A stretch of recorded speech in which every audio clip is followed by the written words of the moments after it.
السلام عليكم ورحمة الله وبركاته. النهاردة مع بعض في فيديو تطبيق جديد. اللي يصدق كل حاجة بتتقال على الموبايل عمره ما هيعرف ميزة بين اللي ينفع واللي بيستغله. حكمة كده كنت دايما بسمعها عن لسان سواقين التاكسي.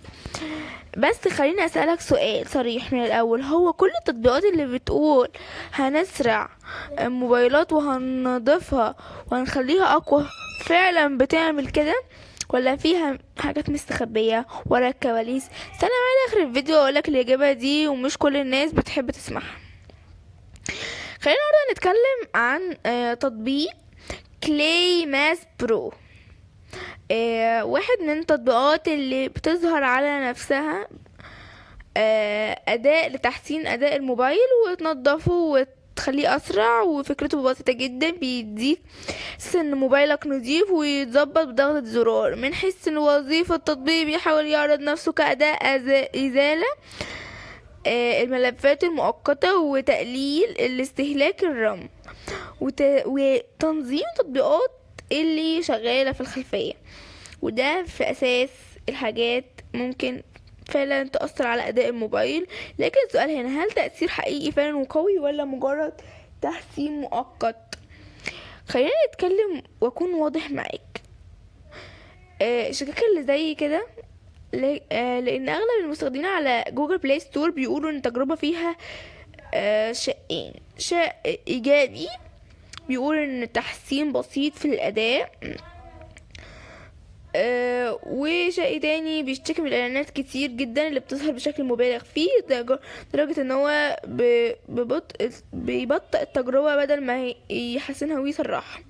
في كمان تعليقات بتتكلم على تطبيق بيطلب صلاحيات كتير ملهاش لازمة، وده دايما بيخلي اي مستخدم واعي يقف ويسأل نفسه ليه التطبيق بينظف الموبايل محتاج كل الصلاحيات دي؟ طيب نستخدمها ازاي بشكل صحيح ولو قررنا نجربه؟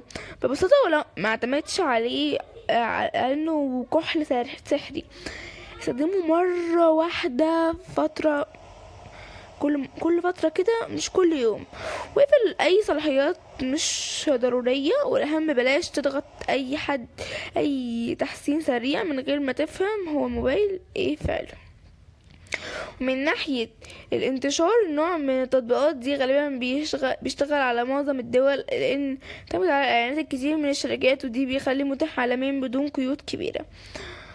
طيب المطور بيكسب ازاي؟ هو مجاني، هنا بيبقى النقطة لازم تبقى فاهم كويس. الربح بيجي من الاعلانات الكثيفة، واحيانا من الخدمات المدفوعة وداخل التطبيق، وكمان في بعض التطبيقات المشابهة بيكون فيها تتبع استخدام تحسين الاعلانات اللي بتظهر، وده نموذج شائع جدا في التطبيقات المجانية. لكن الحقيقة اللي لازم تتقال، مش كل التطبيقات فعلا بتديك الاداء اللي بتوعد بيه. ولو عايز بدايل، في بدايل كتير حلوة، وكل واحد طبعا البدايل دي بيبقى ليه مميزاته وعيوبه، وحسب استخدامك انت، هو بيستخدمك ولا انت اللي بتستخدمه. نرجع للسؤال اللي بدأنا فيه الفيديو، هل التطبيقات دي فعلا بتسرع الموبايل ولا مجرد احساس؟